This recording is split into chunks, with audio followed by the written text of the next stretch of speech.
Hello and welcome to my channel Fred Makes Things and our Sewers Club project review for March of 2024.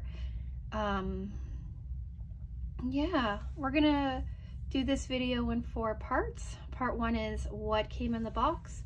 Part 2 is assembling the project. Part 3 is pros, cons, and user error. And then part 4 will be our final thoughts and sign off. Quickly before we get into part 1, I just want to say hello to everybody. Welcome. I like having you here. Feel free to comment and like and subscribe if you like this kind of content. And yeah, I'm trying to be more succinct when I talk about like intros and stuff and get into the video quicker. So let's see how that worked. And then the other thing I want to quickly talk about before we say what's in the box is who is Sewers Club and why are we talking about them. So Sewers Club is a monthly subscription box that provides everything that you need to make a sewing project. That's the fabric, the pattern, any kinds of bits and bobs that you need, be it zippers or linings or buttons or what have you. It's all included in the box. Every month you get bonus items as well. It is always thread, and sometimes it's something extra as well. And for an additional around $10 a month, you can get the premium box, which includes bonus notions that could either help you with your project or it's just something fun to have in your sewing room, to have, I don't know, just things. This month was a bobbin case with bobbins. We've got scissors in the past, extra needles. I can't think of any other things, but there's been a lot. Every month we get something new and something fun. Yeah, and if you're interested in that and trying out Sewers Club, I do have an affiliate code with them. Code FRED will save you $12 Canadian on your first box. And if you're interested in Stash Builder, which is a different box that they do, comprised of fat quarters or half yard cuts, you can use Fred 30 to save 30% on that. If you're interested in what Stash Builder is, I have linked up here in the corner my most recent Stash Builder box. If you want to go check that out. I like Sewers Club. I like that they've given me a lovely discount code for you. And in that code, I do make a small commission when you use it. So it's like a win for everybody. And with all of that being said, let's get right into the video. Part 1, what came in the box. So 2 weeks ago we did the unboxing of this lovely guy. If you want to watch the unboxing video, I'll have that linked up here in the corner for you, or it will be in the end screen as well. But for those of you who don't want to go back through and look at that, this is what we're doing this month. I show you everything that came in the box. So as I sew and work on it, everything that I get, that I use, goes back into the box so that I can come downstairs and talk to you about it later.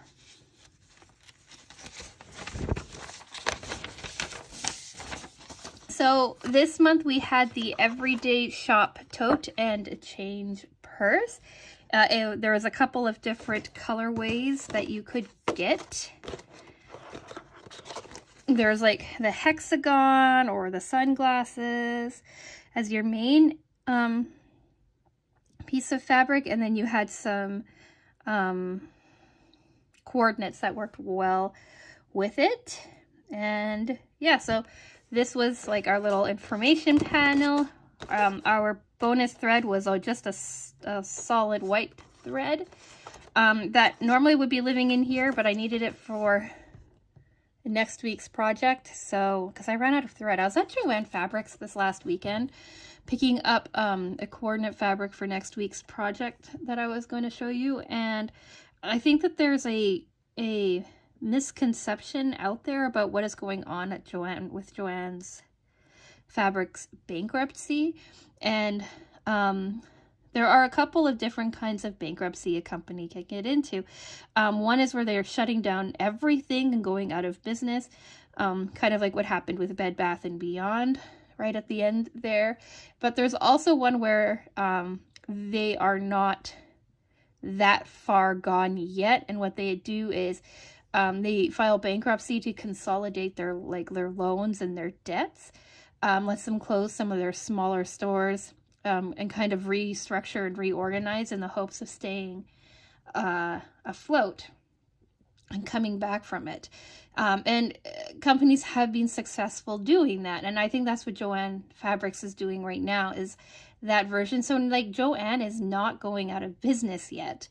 And yet my local store really felt like they were going out of business. Like when I was in the thread area looking to pick up more white thread because I was running low, there was none. There was almost no thread at all in the Gutermann section. And I was really surprised by that. And kind of throughout the store too, it was weird because you were seeing Christmas prints and Valentine's prints and some St. Patrick's Day prints, and very little Easter prints. So even though they're not like closing out, the store felt really weird. And anyway, all of that to say, I didn't have white thread, and I had white thread in this box, so I ended up having to come back downstairs yesterday afternoon and pulling it out of this box. So there should be thread in here, but they're not. And then, like I said, our add-on notion for this month was a Unique Sewing double-sided bobbin case. This is an example of what your little tote bag should look like. This is the Hexie print. This is your pattern. Right here on the back is your curved template, which I traced out and actually labeled for a change. These are our fabrics. We'll talk about those last. We have this piece of fusible fleece left. We'll talk about why it's still intact in a second as well. We have some scraps, and then we have the bobbin case. And now I wasn't sure if these bobbins were going to fit my machine because my machine is fussy, but I pulled one out, compared it to the one that I already have, and I believe they're going to work. I haven't tried winding it yet because I have quite a few bobbins that are empty. And I am eventually going to take the calipers from the basement that my husband has in the garage, and I'm going to actually take calipers to these and compare them like that to my current bobbins and make sure that they fit. So I'm actually really happy that these are like universal bobbins that should actually fit my fussy machine. So that's what came in the box. So we don't need, we'll keep those. We don't need these.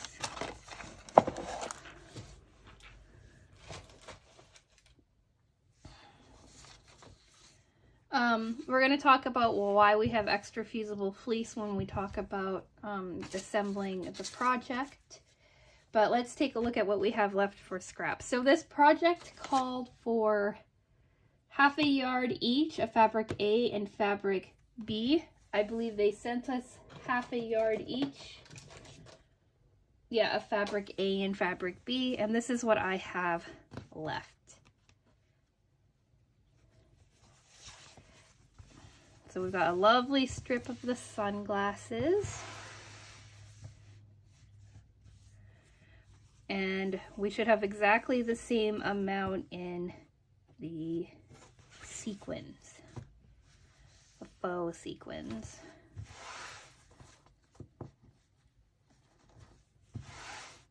Because fabric A and fabric B were cut at the exact same size.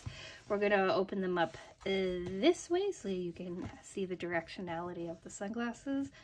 I really like these sunglasses. They're so fun. And then here's fabric B. So it's a pretty monochromatic look, which is pretty cool. And then we have a whole bunch of scraps. So we were cutting, the way that we ended up cutting it out, we ended up with a whole bunch of these quarter circle pieces. We've got 3 of those there. Or 4, there should be 4. Whatever. 4 or 3 because of the way that they do another step. 4 of the sequin pieces. We have like a little piece left of this because they wanted us to cut our zipper tab out of it. And then we have a whole bunch of like little 2x2 little square pieces. I save all of these because I do like scrappy little projects and stuff. So not a whole lot of waste when it comes down to it. And when we discuss this in the next step, you'll see kind of a bit of a clever way of working with it. So, or with working with what you have, I should say. So let's get into part 2, assembling the project. So this project was pretty simple and straightforward. It says that there's 20 steps, but really it's like a lot of prep work with cutting, right? There's 9 prep work steps, and then there's only 10 actual sewing steps to make the bag and 20 sewing steps to make the pouch. I missed that when I looked at it the first time. So there's actually, I guess, 39 steps if you count them all properly. I don't know why I said 20. Anyway, it went really fast. It was really straightforward. I don't know if my lighting in here is working. Does that help any? I don't know. Anyway, so let's talk prep first, and then we'll talk other ones. Here are photos to go along with what I'm talking about, and hopefully all together it all makes sense. If you don't care about me walking through this project, skip on over to pros, cons, and user error. So the most important part about this project is the prep work. Your cutting was really, really straightforward. First off, we ironed everything to make sure it was nice and flat and there were no wrinkles or creases in anything. And then all we did was we cut 2 17.5-inch squares from fabric A and 2 17.5-inch squares on fabric B. And then they wanted us to cut our nylon webbing for our handles down to 18 inches. They gave us 36 inches, so we just had to cut it in half and then melt the edges to make sure that the webbing didn't fray.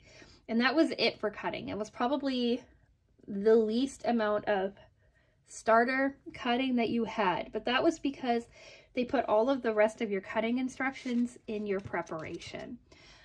They walk you through this in the video tutorial, the video instructions. I highly recommend watching the video instructions. And what was cool about this time around is that normally there's a gentleman who talks in the instructional tutorials, but today it was or in this one it's a lovely lady chatting. And I know that she's done tutorials in the past because I can sort of remember her, but he does like 95% of them. So it was kind of nice to see like a little bit of a change in who was talking it through. And I really enjoyed it. So yeah, let's talk preparation. Basically, you took your curved template. This thing was super important for everything. And they wanted you to cut out the top edges on all 4 pieces of your fabric. So they wanted you to take your template and cut out your your left and top right edge on all 4 pieces.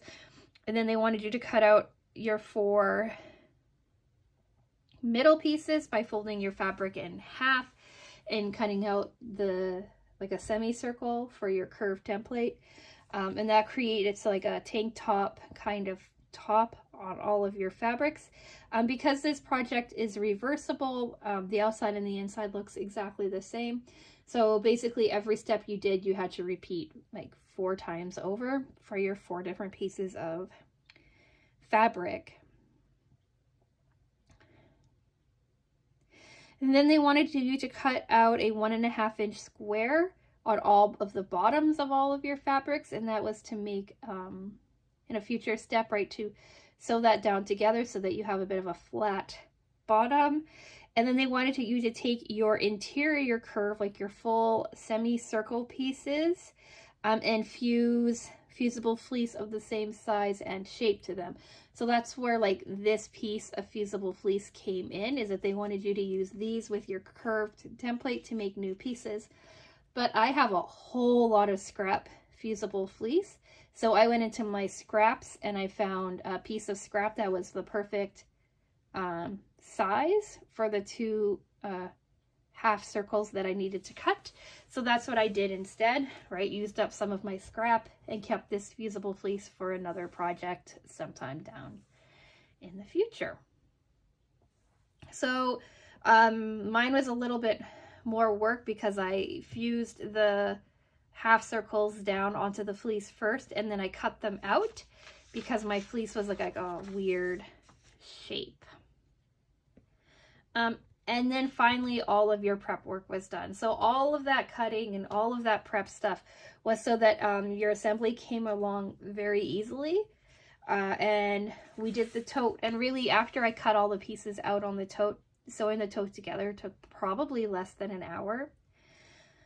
And so, yeah, so tote sewing. With one of my, or on my fabric A sides, they had us attach our webbing to the top of the bag, right, for the handles. They had us have it offset 1 inch higher, like above the handles, so that there would be more stability and structure to the handles of the bag. They had us base those down on both sides.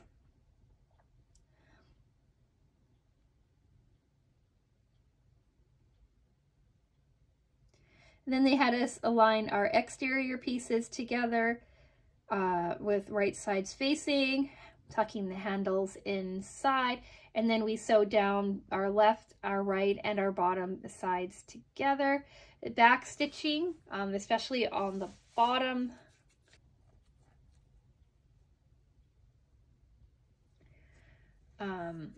Yeah, back stitching on the bottom. But we left our top handle areas alone because that was going to be taken care of when we put the bag together. We did this on fabric A. We also did it with fabric B. Then we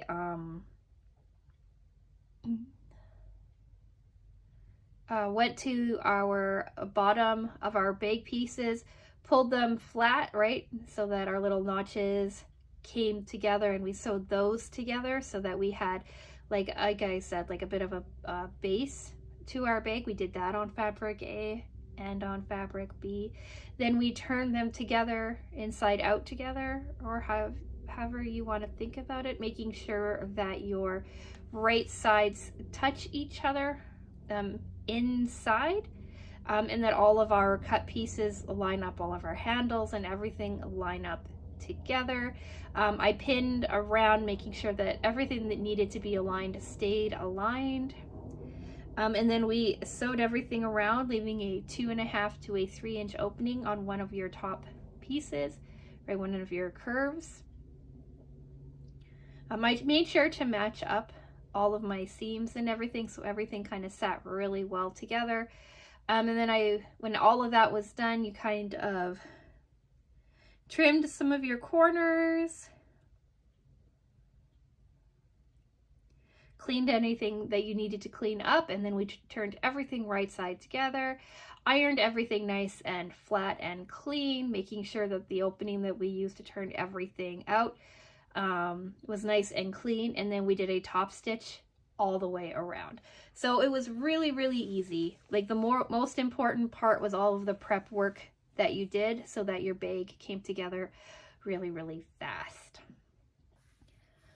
So surprisingly, this little change purse actually was harder to do, gave me a little bit more trouble than the tote bag was. And to me, the little change purse is almost like a little bonus item. And I could see why they did it. Like if it was just the tote bag project with how simple and easy it was, it would have kind of felt like an is that all there is kind of moment.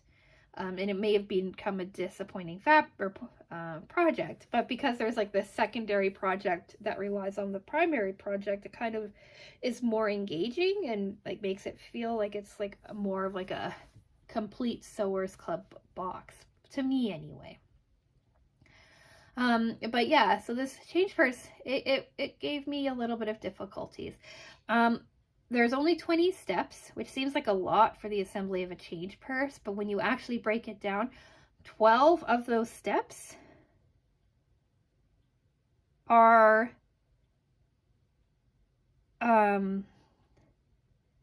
messing with the zipper, really. And I don't know if I took any photos of any of this, so we'll see how that goes. There's a few different ways that we do zippers in Sewers Club. For the longest time, there was like what I called the enclosed zipper or the opened zipper. The enclosed zipper just meant that there was like you took your zipper tab and you wrapped it all the way around, creating like a little binding around your zipper edges, right, for your tabs. And that's because those tabs could be seen or touched from like externally. You'll see what I mean when I do this.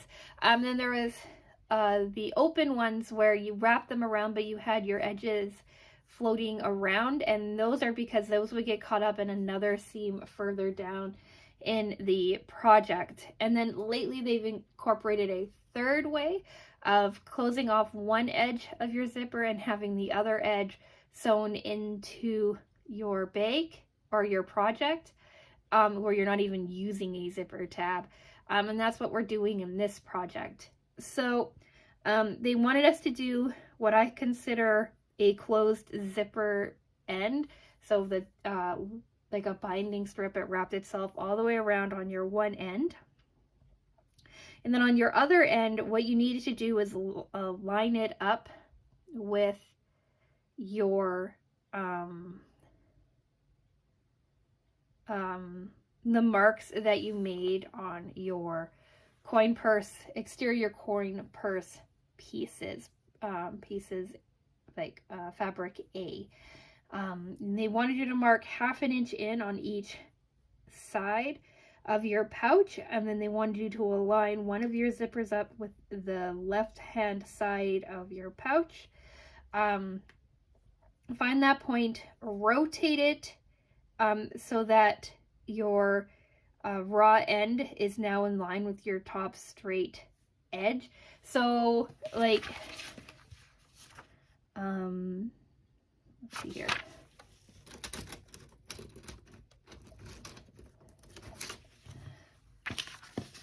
So let's say that this is your zipper pouch that you're wanting to do, and this is your coin pouch, right? And this is your top edge here, and this is your zipper, this popsicle stick that I use to stir paint and whatnot. So pretend like this popsicle stick is your zipper. So you've marked in however far in on this side that you want to go, and in on this side you want to go, and you line up your zipper and it fits perfectly. So then you make your mark is here where my finger is. I don't know if you can see that on camera, but this is the mark here that you want to make. You line up your zipper like this, and then you rotate it down like this, and right on this edge are your zipper teeth. Okay, then you baste it along the top, and now once it's basted, you're going to like hold this in place, and then this is Going to rotate back up. Remember your zipper teeth are here. Wait. Remember your zipper teeth are here. You're going to then rotate it up this way so that you end up with like a little curve right in here. And that is how your zipper is being secured. And then you're going to just treat it like you normally do and sew down the edge. Your zipper teeth are of course pointing down so that when you open it up, your zipper sits like that. I wish I had brought down a zipper so that that made more sense, or something flexible other than a popsicle stick sitting in front of me. But anyway, so they have you do that on one side, right? This is sew it down. Then you do your interior fabric on top like you normally do with a zipper sandwich, right? Exterior fabric, zipper, and then interior fabric sandwiched together. And then you repeat the exact same steps on the opposite side. When all of that is done, you open everything up, give it a good press, and you run a top stitch on both sides of your zipper to make it nice and clean. Then when your top stitching is done, you open up your half circles. Your two exterior pieces are pinned together. Your two interior pieces are pinned together.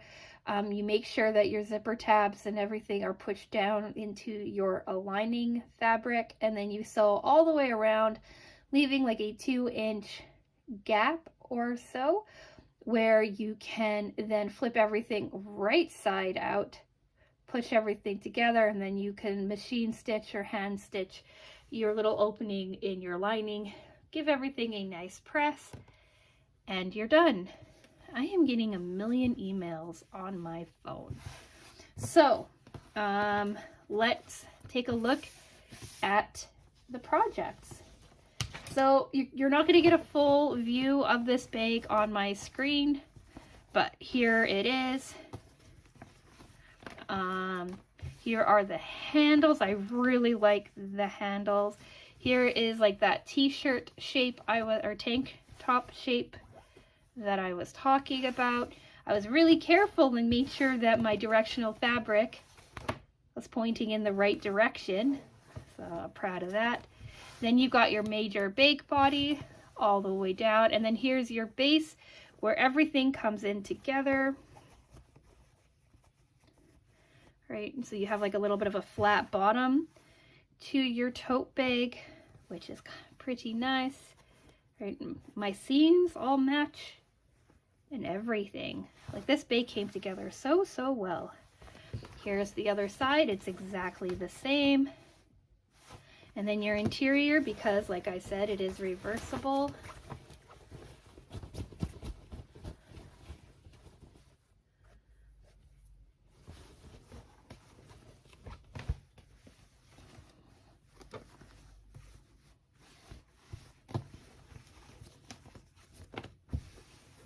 And here's your top.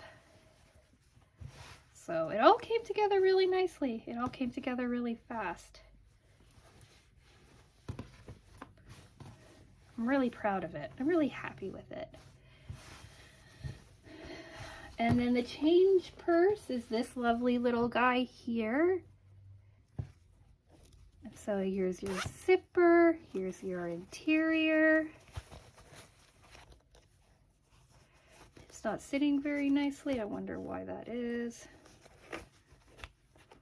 But anyway, here's your little interior. Right, and it's cut out right from this part of the bag. So to give you a better idea of what this bag actually looks like in full view, here it is attached to my mannequin that just hangs out in my dining room for some unknown reason. I have said to my husband several times over, hey, let's move the mannequin back up to the sewing room or the dress form or whatever it is, right? It's just decorative. It's not actually my size or anything like that. But it's nice to be able to take pictures on it and hang scarves off of it, or as you can see, have a picture of a hat on it. But anyways, I said to my husband, like, let's move it back upstairs. And he said, no, I kind of actually like it down here because if you're not paying attention, it looks like there's a person in the window. And for some reason that makes him think the house is safer. So it's hanging out downstairs in my dining room, and at some point it will make its way up. But anyway, you saw the official fabric A side, you saw the fabric B side. It's a decent little bag, right? Like, it folds up, or it'll fold up nice enough that I can shove it into my purse. It's probably not as fun as the reversible shopping bags that we made a couple of years ago that I absolutely love and adore. So much so that I made a bunch of them and have them up and available in my Etsy shop. But I like those fold up shopping bags a little better for my purse. But these are really cool too. And like I said, I really love the fabric. So Fred from the slight future in this video, I realized that I never talked about what I meant when I said like enclosed zipper tabs. I said, oh, we'll get back to that. And then I forgot to show you. So here, tacked on to the end of showing you what the project looks like, and before pros, cons, and user error, I thought I would show you what those zippers mean. So this is an enclosed zipper. You can see, right, like you can see the edge of your zipper tab. It is exposed to the world, so everything is wrapped around each other like binding. This is the new version of the way they've been doing zippers. We'll talk about that more in pros, cons, and user error, because you can see it's a bit of a mess. And then the other version, I just went and grabbed this little bag here that I made last year. This is a Sewers Club project revisit as well. And if you're interested in a cutesy little bag like this with a little pocket on the back and a couple of zipper closures, these are available on my Etsy shop as well. But this here is a open, what I consider like an open tab zipper. This here was caught up in the assembly of the project, right? It's not exposed. This zipper is exposed. This zipper is not, right? This base, right, is in with the project. This one is not. This one is free to float around. So that's just what I meant when I said that. So I wanted to show that to you quickly because, you know, this video isn't long enough as it is. So now back to pros, cons, and user error. So let's talk part 3, pros, cons, and user error. So I love this project. I love this bag. I love this fabric. I love that we had like exposed webbing, and I really like how this is kind of like a shiny white pearlescent kind of ribbing. Like it's so pretty. I like the theming of this. I think that the sunglasses are like a perfect addition for like our like upcoming spring kind of summer feeling. Like I like the transition into this kind of fun project. I like using up scrap pieces to make like another little project with it. And I really like how this came out. It's on the small side for a change purse, but it fits coins and stuff pretty well, or it will fit coins and things pretty well. I don't know if it's big enough to hold a card. Oh yeah, right, like it's just the right size to make a card.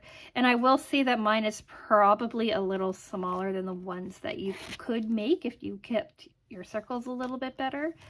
But yeah, I really like it. I like everything about it. Cons. It is a little bit more of a simpler project from Sewers Club. I think of Sewers Club as having 3 different kind of levels of projects. There's like absolute beginner, which to me are like the placemats that we've done.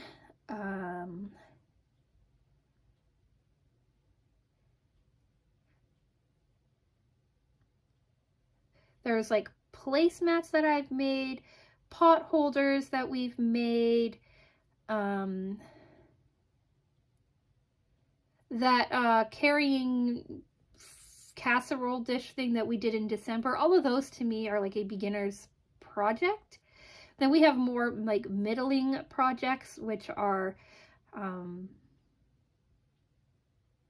like last month's bag I would think of as like more of a middling project because you had more curves and snaps and ties and things like that. Then we've had like more difficult stuff. And in that I'm thinking about like last month's project revisit, like Monday's video was like a more difficult project. We've had some fold and go sewing wallets. We've had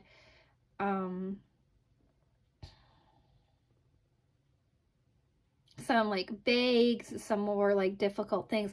And to me, this guy falls into that first category of simple.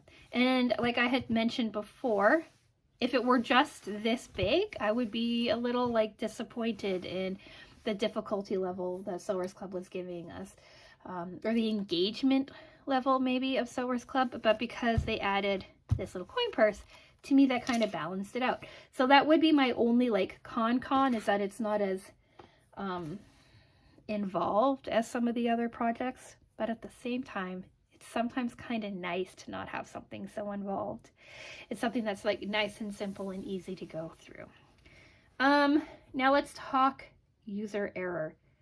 In the bag itself, there is no user error. Everything came together really, really nicely. There is some weirdness happening with my stitching, and I'm wondering if my tension was being weird or something on the top stitch. But I don't really consider that user error. That's just probably something that I need to go take care of like on my machine. This little bubby, this little guy here though, there is some issue. When I sewed everything together, my half circles didn't quite line up, so I ended up having to do some cleanup on my edges to make them fit properly, and then my zipper doesn't line up nicely either. Like this one here was done nicely. You can see how nice and clean that is. This side, it's a bit of a mess, and it's also a bit higher here. So like it still closes and it still works, like you're not going to lose anything, but you can kind of see the bubbling and stuff in here and how it's not sitting as nicely as it should. So and then I probably could have trimmed my interior pieces a little bit nicer so that there wasn't so much bubbling on the inside as well. But you know, it's just a cute little change purse, so I'm not overly upset about it. So let's talk, I think that's it. Let's talk final thoughts and sign off. I'm sure you've noticed, you know, I like this project. I enjoyed this project. I liked making this project. The instructions were clear, nothing to complain about there. The video tutorial was fun, nothing to complain about there. I like the idea of using some of your scrap pieces to make something with them. And I do like the size of my other scrap pieces, and I'm considering maybe turning them into like a coaster set or something too. I like the colors that they used. I like the styling and the detailing, and I thought everything was to scale. I really, really love this sunglasses print. It like hits a nostalgia feel in my like 2000 the year 2000's teenage soul when I was 16, 17, and obsessed with these kinds of glasses. Well, maybe a little bit younger, like late 90s soul. Because I'm thinking now, as I was like late in high school, I was all about the blue gradiated, pink gradiated aviation glasses.